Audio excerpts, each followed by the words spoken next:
Hello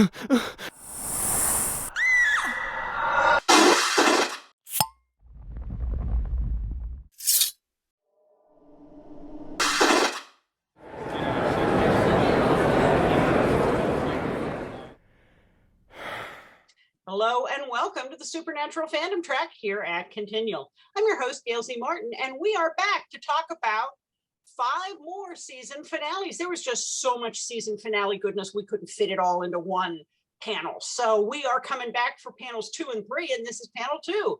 So we're talking season 6 through 10 this time. But before we get started, let's have our panelists introduce themselves, starting with Alex. Hey guys, I'm Alexander GR Gideon. My writing style can best be summed up by the phrase, and many people died. I am the author of A Web of Crimson, the first book of the Books of the Law from the Shadow Council archives, featuring Aleister Crowley as the main character. And it's about all you need to know about the plot. And yeah, they're available on Amazon.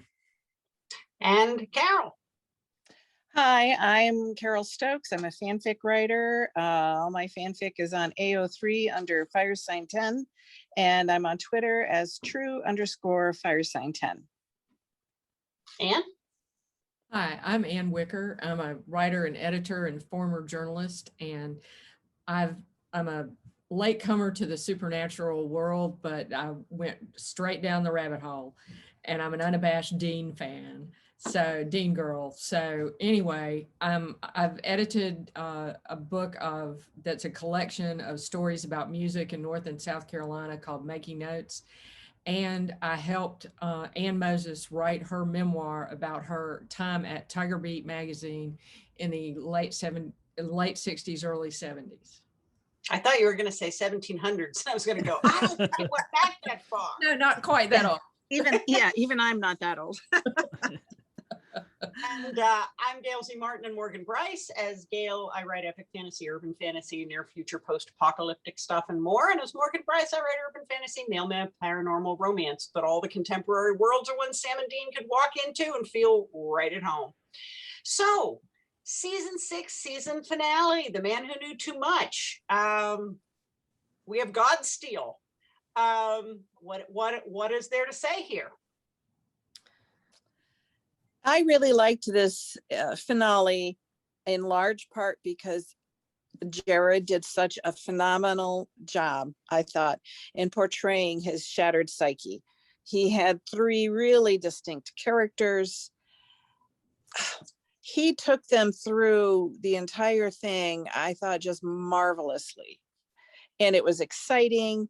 It was suspenseful, and that alone made that episode for me. So I thought this was a very good finale. I won't say it was 1 through 5, but it was a very good, solid, interesting, and like I said, stellar performance from Jared Padalecki. Okay. It was a tour de force for him with Yeah. 3 reintegrating the parts of himself. That was amazing. Absolutely amazing. The one thing I wasn't keen on the whole Godstiel as God part of that, really. Although, and I guess partly because it sets up those damn Leviathans. Sorry. We'll get to them next. How about you, Alex? So yeah, I mean, I thought it was a strong finish to a season that wasn't as strong.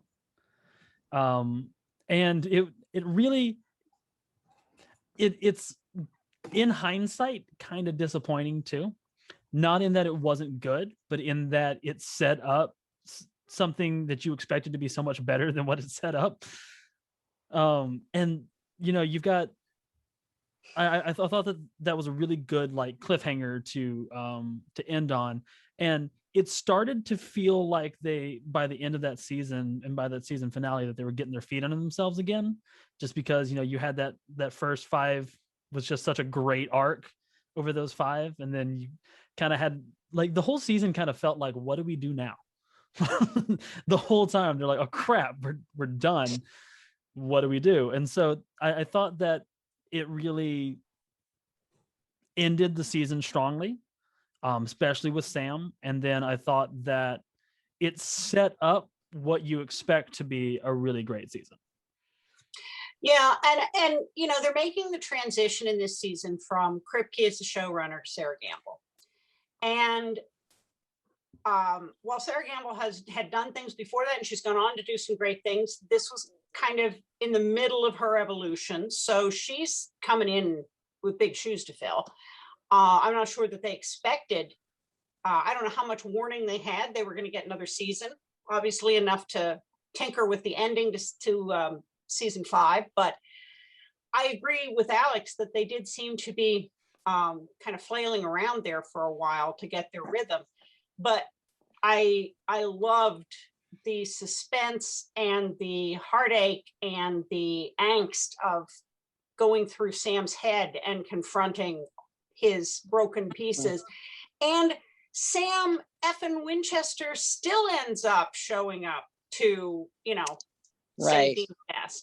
So broken and battered and barely stuck together, he still manages to get out of that room and save the day. I really, really have a problem with the whole Cass breaking the wall as a distraction. And I am not a Cass hater, but I think he was written badly to be whatever the plot device of the episode needed to be. He's a good guy, he's a bad guy, he's a warrior, he's a wimp. There was very little consistency. And bless his heart, Misha Collins rolled with it and did the best he could. But he did the boys dirty a bunch of times, and I lay that on the script writers because some of that stuff was a little hard to forgive, like letting Sam out of the panic room and breaking his wall for 2. And it never really got, well, not that the Winchesters did a whole lot of caring and sharing and discussing, but it never really got discussed as much as let's just pretend that didn't happen, even though that was kind of big. And I wish the scriptwriters had given us a more consistent character to root for, with mistakes that were a little easier in some cases to excuse or identify with, or I guess excuse, if you know what I mean. I think some of that is the bumpiness that we see as we now head into the first phase of, everyone kind of having a slightly different vision of what supernatural is and where it's going to go. So we're kind of here, and then we're kind of there, and then there's this, and then there's that. And, unfortunately, Godstiel is definitely a victim of that.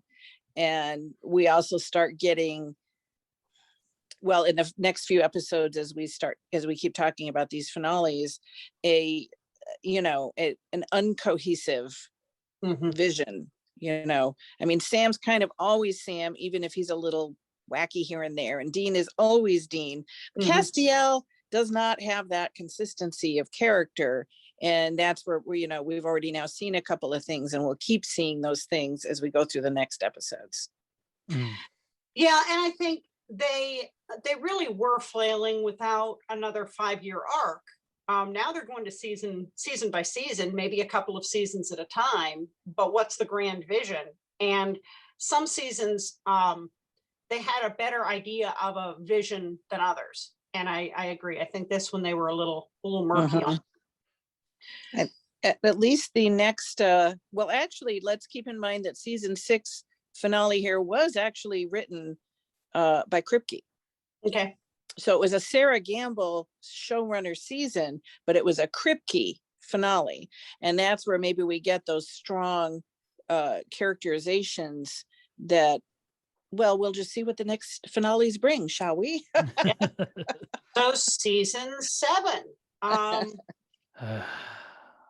This was the season that gave us the big mouths. It gave us Sam's annulled, coerced, non-con wedding. It gave us the turducken sandwich. I did like the turducken. I thought turducken. I've had it once. Did it ooze blue goo? No, but it was in my experience underwhelming. So then we get to the showdown at Roman Enterprises. What do you think? honestly, that was satisfying, just because you want it to be over so bad. You just want to be done with the big mouth, and them finally killing Dick Roman was just like fantastic. But the thing that never like made sense to me was the fact that like That they grew a cattail.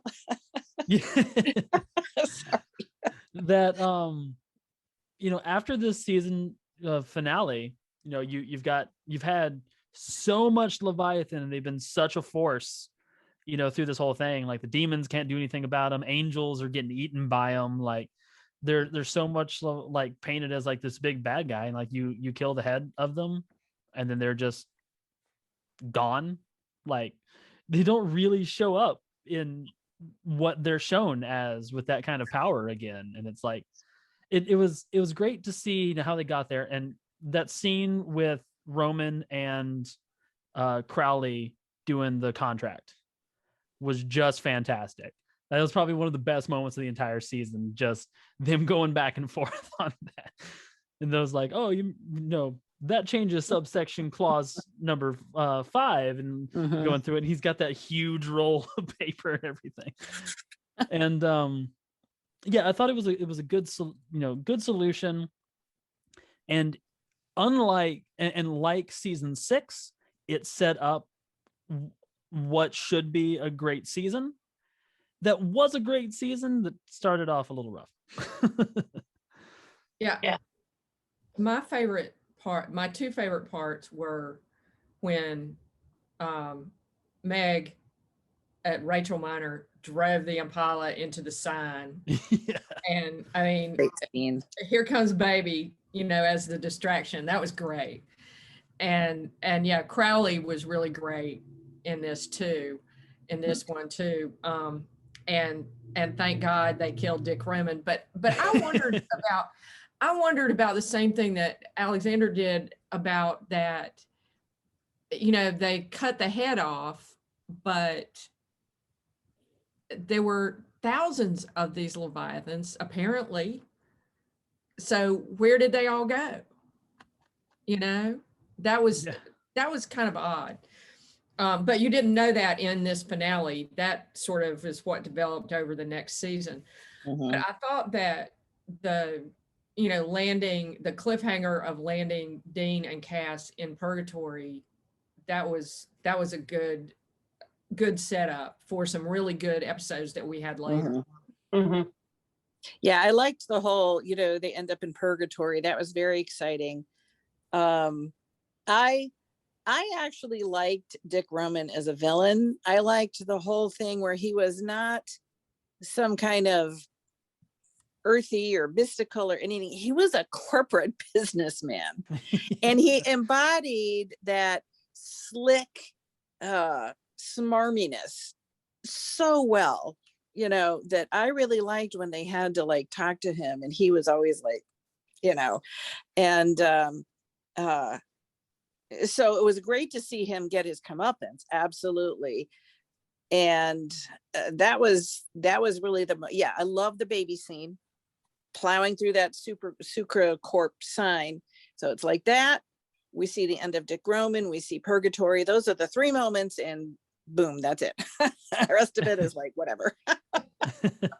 Yeah, Dick Roman definitely was channeling the Pharma Bro vibe. And I'm not even sure if he didn't predate the real Pharma Bro, but that kind of persona has been around in corporate forever. I've worked for them. And they're just as slimy in person.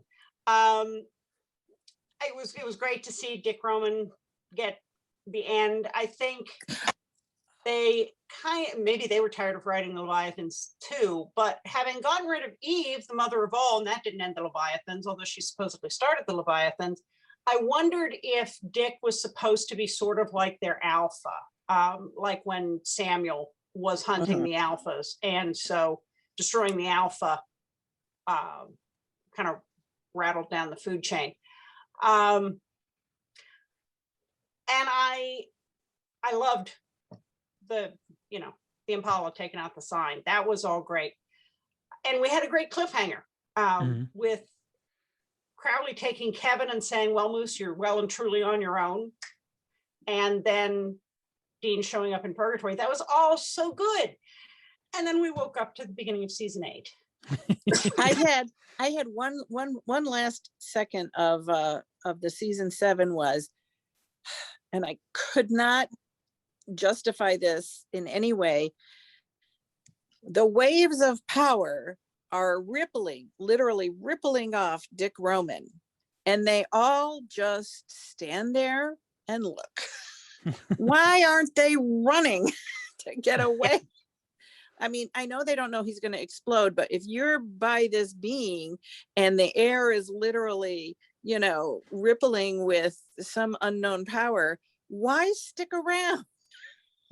Yeah. They all just kind of stand there very awkwardly, all looking at each other. And that I was kind of like, come on, boys, you know better than this. But aside from that, I'm good. Okay. Season 8. That was a great finale. That whole season, other than its issues that we know about, the big Sam sized issue, honestly, it was the most cohesive feeling and most supernatural feeling season since the first 5. And you could tell by season 8 that they had kind of mostly figured out their stuff. But oh man, just the whole, you know, end of the trial and the parallel between the end of the trials and the end of and the spell with the angels, and just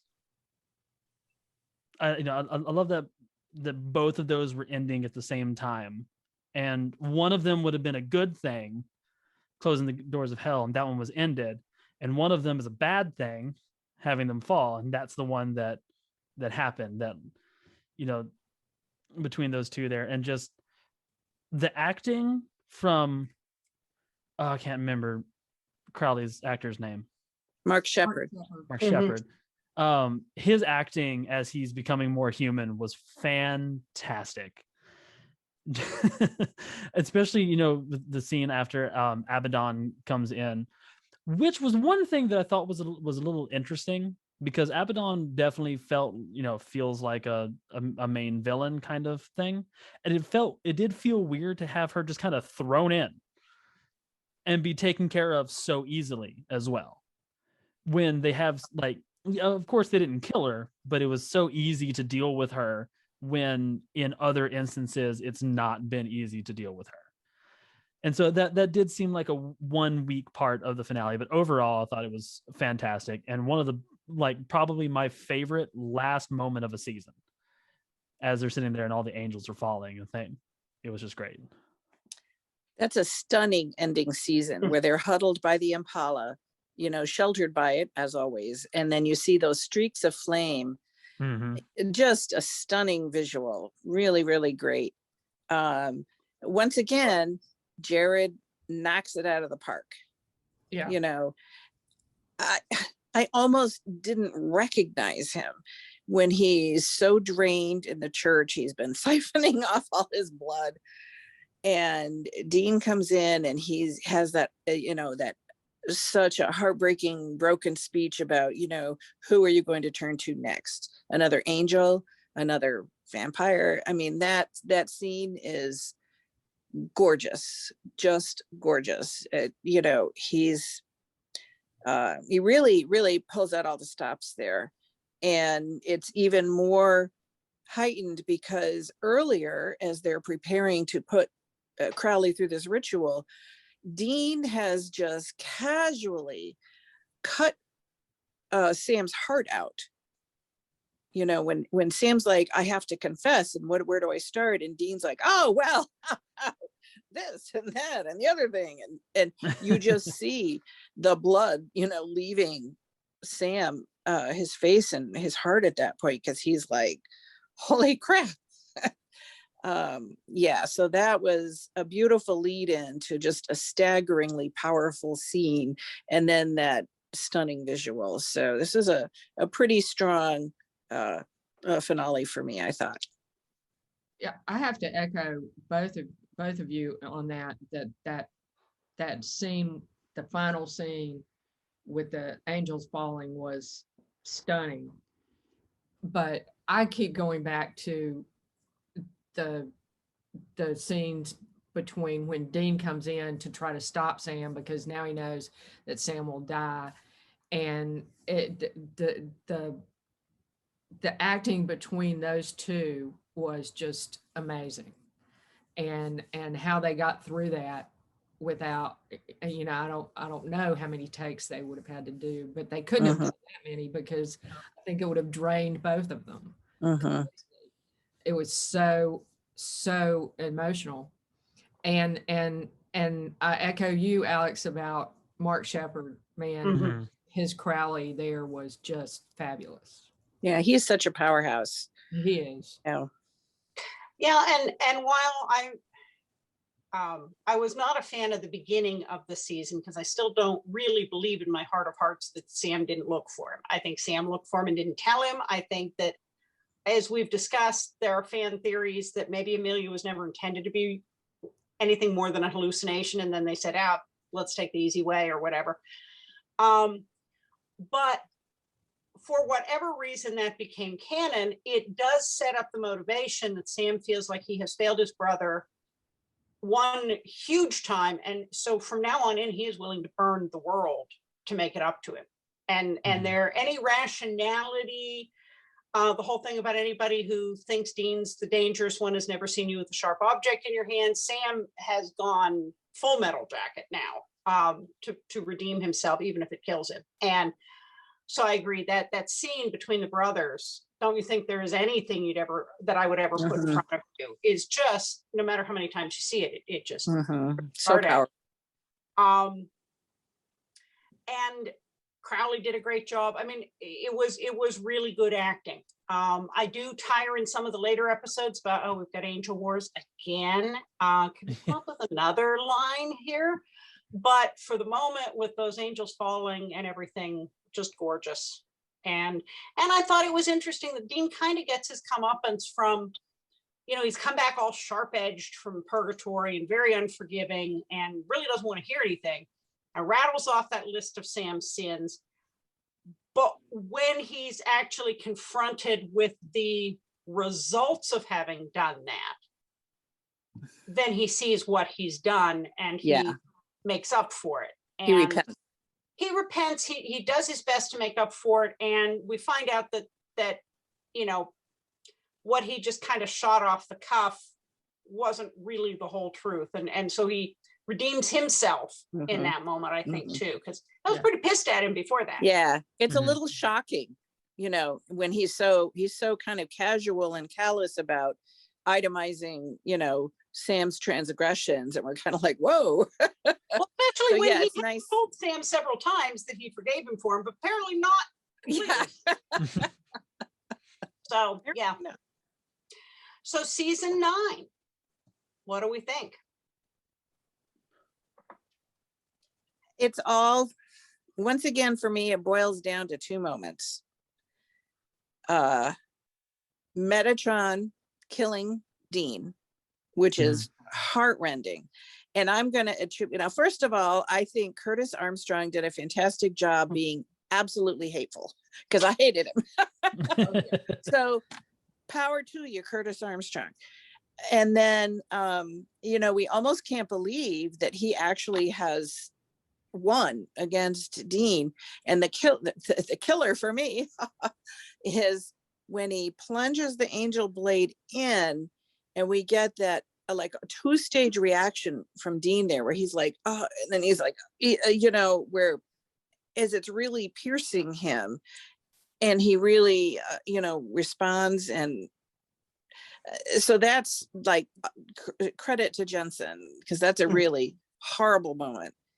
And then the second moment then being, of course, and the brothers have a beautiful moment. Don't think I'm not giving that credit either. But the second really big thing for me was, of course, the very, very end. And Crowley's talking to him, let's go howl at the moon, and those eyes open.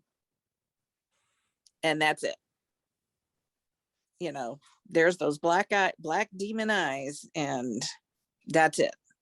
You know, we're done. I remember just first stunning. time I remember the first time I saw that episode, and I just gasped and came up off the couch like, oh my. But I mean, I kind of knew it was coming because of what Crowley was doing with the first blade and handing him the first blade. But at the same time, to see those black eyes in Dean's face like that was really stunning. And yeah, the death scene, that death scene with Sam and Dean was just heartrending. And yeah, I agree with you about Curtis, because he just, I just hated Metatron. He just did such a good job of making you hate him. And I've been a fan of Curtis's since the moonlighting days. Yes. Oh, I loved him in Moonlighting. That was so good. He was so funny in that. And anyway, plus he's a big Beatle nerd like me, so. Alex?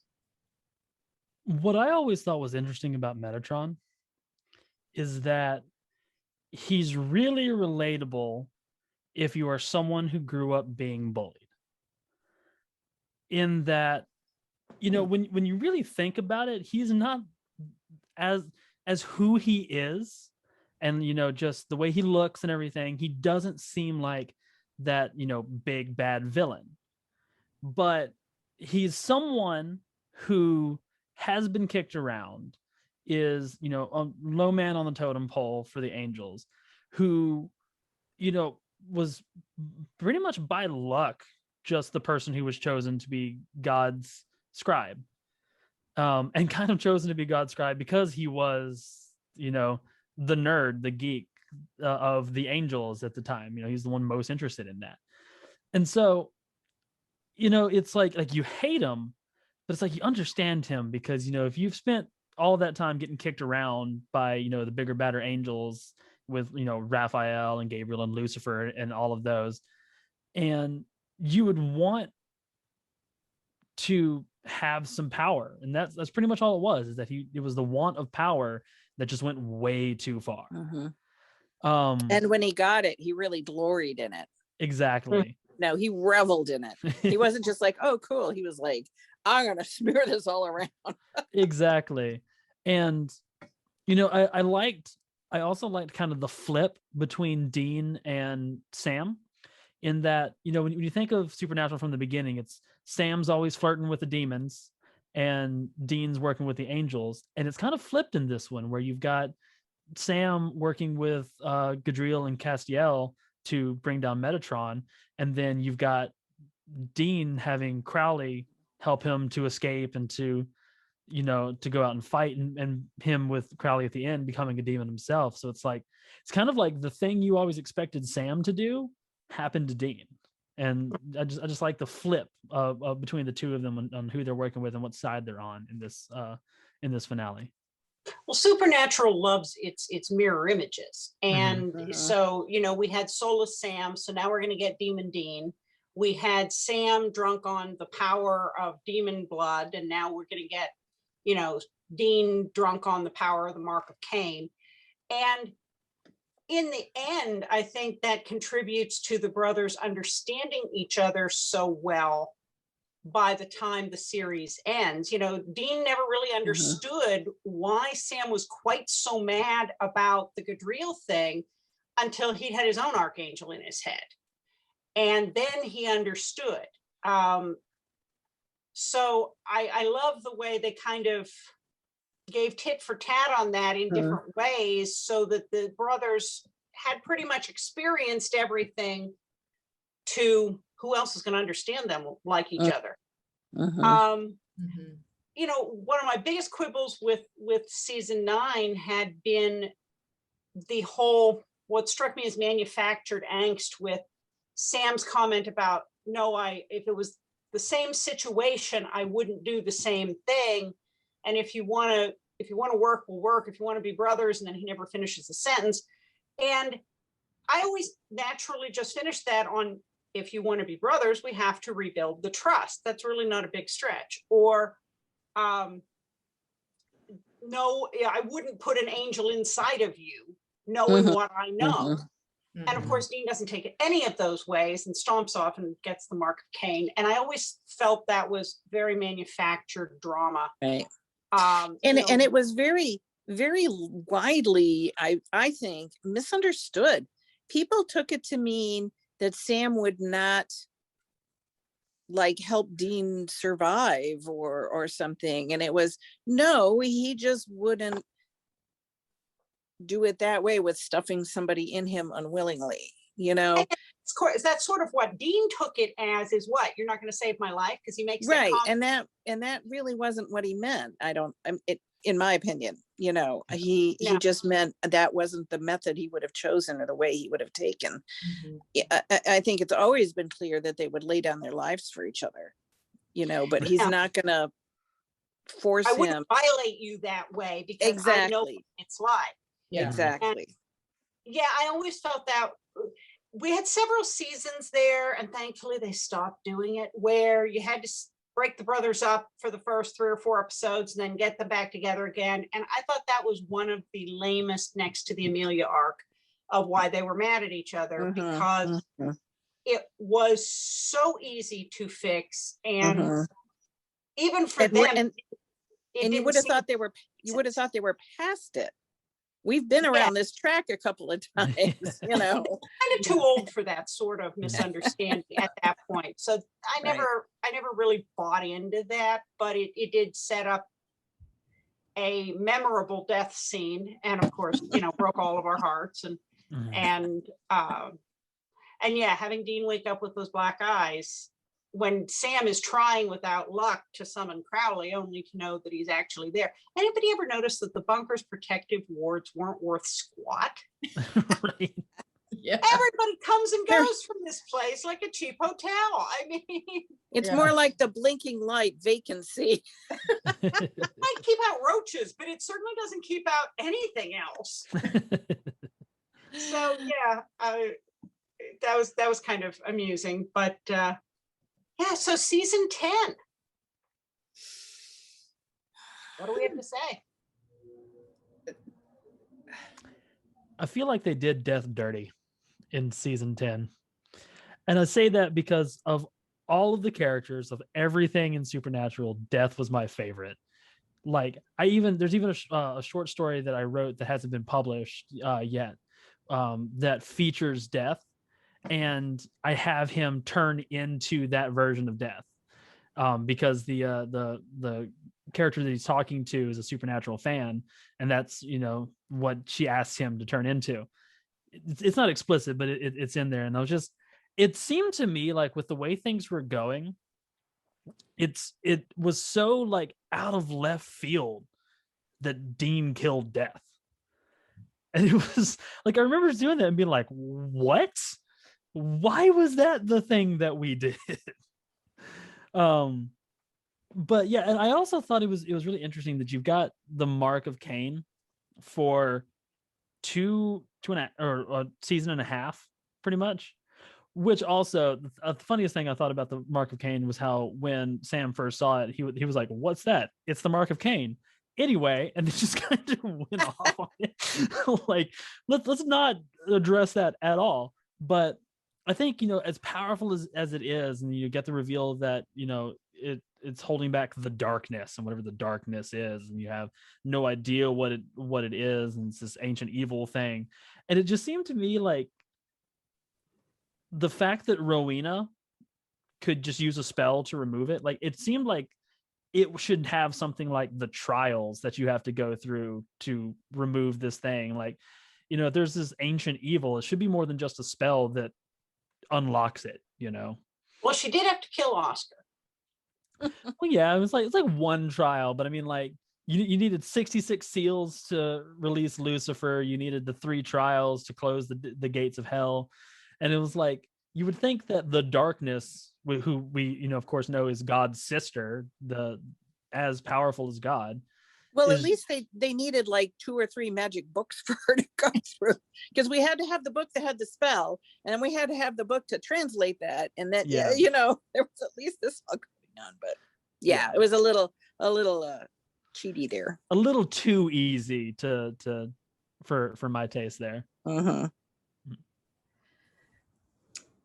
Yeah, I really, although I must say that the whole, when they had the stuff shooting out of the ground and all that at the end was pretty dramatic, but I couldn't decide. I remember the first time I saw it, I couldn't decide what Dean was trying to accomplish other than he wanted Death to kill him.